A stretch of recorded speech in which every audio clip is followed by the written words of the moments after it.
Green Lantern 16, legacy number 552. This is Jeremy Adams writing with Xermánico on the art. So obviously this falls on right up from the special from last week. So if you didn't read that, you would be a little bit lost with this. Yeah. But yeah, Mogo has just completely annihilated Thanagar. So Thanagar is Thanagar just destroyed? Is that just gone?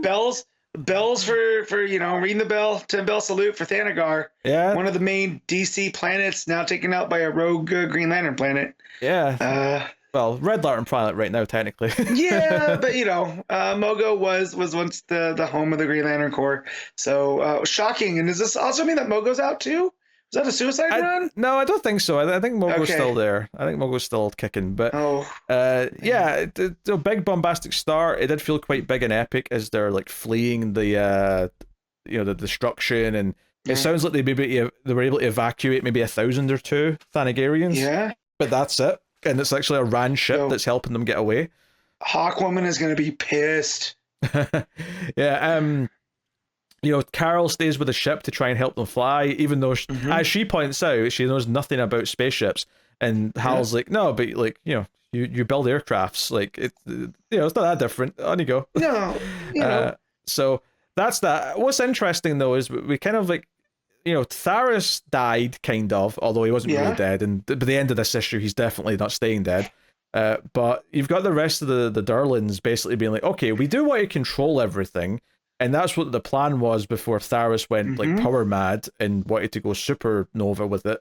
But we find out that the way that he was controlling the spectrum was actually through Kelly. So Kelly, Teen Lantern, is hooked up to a bunch of stuff. She's like asleep. And like they're trying to figure out, because she was able to manipulate the Green Lantern energy without it being given to her by a ring or by the Guardians, like she's the key to understanding all this. So I love that she's actually kind of important in this story and that all the Lanterns are getting involved. And especially that, like, inside her head, it's actually John's, like, construct sister, Ellie, that shows up and says, hey, are you okay? Are you scared? I'm here to help. I could feel your, turmoil, like, from light years away. I'm like, oh, this is super interesting. This is a really interesting way to, like, bring that sister stuff into the main book here. Yeah. For sure, and just the whole thing with, we know that Ellie's this construct also that should not exist, right? Yeah.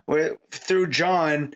So, her showing up to Teen Lantern, who's figured a way to tap into that spectrum as well, it makes this feel like a very like momentous occasion. Yeah, plus the idea just that, Ellie being just maybe a little bit older than Kelly is, and like being...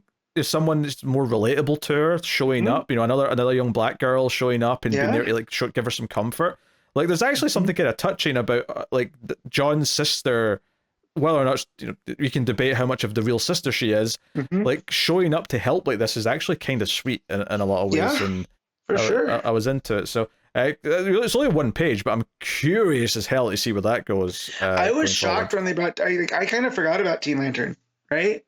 Like, that had happened so long ago. Well, I remembered them having her strapped to this table. That was in, like, one of the early parts of this run. Yeah. But, yeah, I totally spaced off from that, So to see this come back around, too, and what that means for the spectrum, and that's how Theros was able to do what he was doing, It also makes Teen Lantern seem that much more, like, this is the most, I don't say important, but the biggest she's felt since her introduction by Bendis. Yeah. For sure.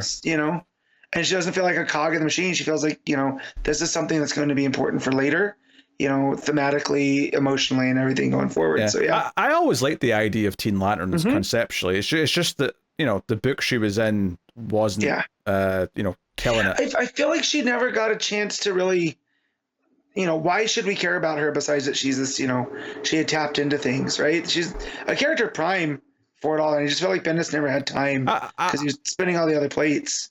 I'm always maybe it's just like a soft spot I have, but I'm always a sucker for a good spunky young character who is like makeshifted their way into something they're not supposed to have access to. Yeah, maybe it's growing up watching Explorers where a bunch of teenagers build a spaceship, but I was gonna say it's the explorers in you. Yes, but so is like I like not a great movie by any means, but I kind of love the teenage character in the second Pacific Rim who built her own little Jaeger.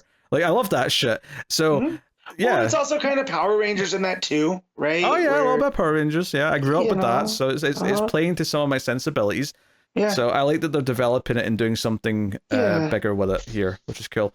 So yeah, they're like, apparently they've got control of the Star Shroud, right? And that's the thing that's happening right now.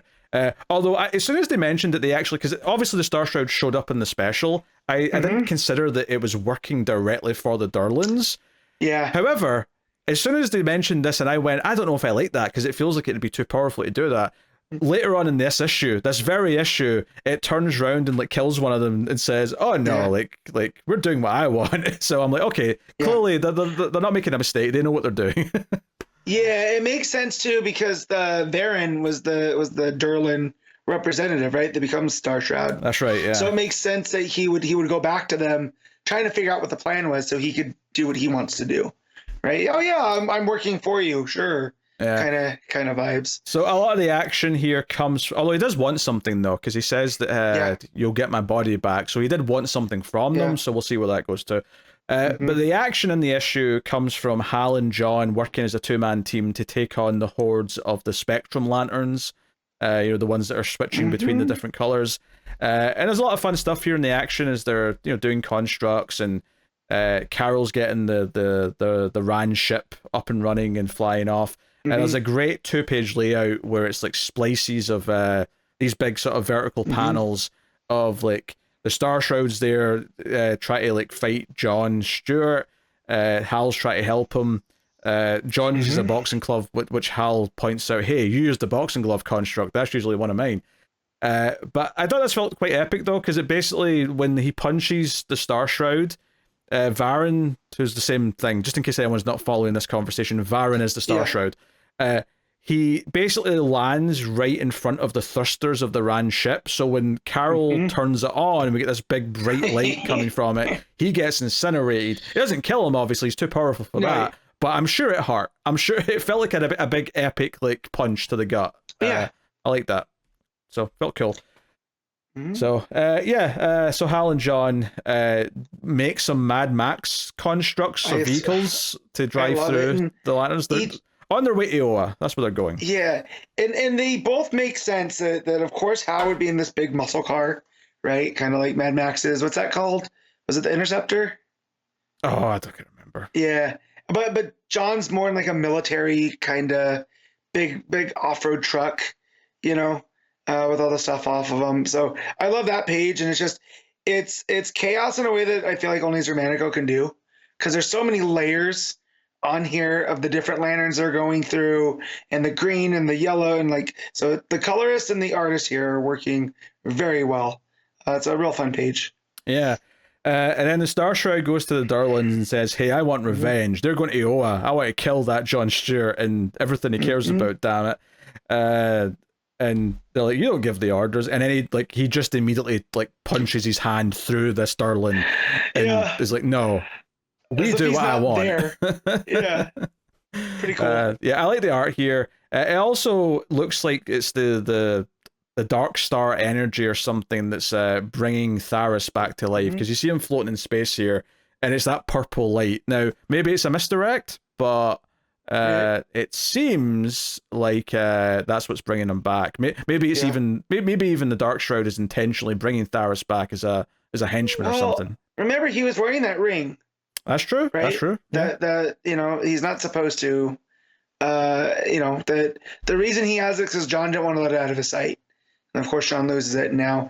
And that was kind of how the Radiant Dad was working through. So I'm wondering if this is, a return of the Revenant Queen type deal. But now it's Theros. It's Tharis that's the Revenant. Yeah, maybe they're doing something like that. We got Oa. Remember last issue, we had Larfleeze going nuts because he wanted his lantern, which was a distraction for Guy and Shepard to get some of the other lanterns out of the cells. So you see Joe here, who sees Guy and says, I'm in hell then, am I? So jokes at Guy Gardner's expense will always tickle me. You know it to be true. So yeah, yeah. Basically, the cliffhanger of the issue is a little bit random actually, but it's the Ran ship basically gets intercepted by a giant monster that looks like it's made out of the Dark Star energy. No. No. Oh, let me guess. I actually think I've got it. Is this the entity from inside the? I assume her. I assume it's the Violet Lantern. Yep, it is. This is what was known as the Predator. Yep. Yes. Okay, very good. Yeah, yes. Joyce, all the purple light we saw earlier in the issue was all Dark Star stuff, so my mind just jumped there. But as soon as you said, as soon as you said no, though, I'm like, wait a minute, then what is it? I'm like, oh, it's the entity. Yeah. Like, just for those of you who don't know Green Lantern very well, Parallax, for example, was the monster entity inside the Yellow Battery. So they were known as the Avatars, right? And each of them had one. This was a Jeff Johns thing, and the one for the Zamarons, for the people that ran the Sapphires, was known as the Predator. And essentially, what it did, it was pure love, right? It was love without consequence, and that's why it got the Predator name, right?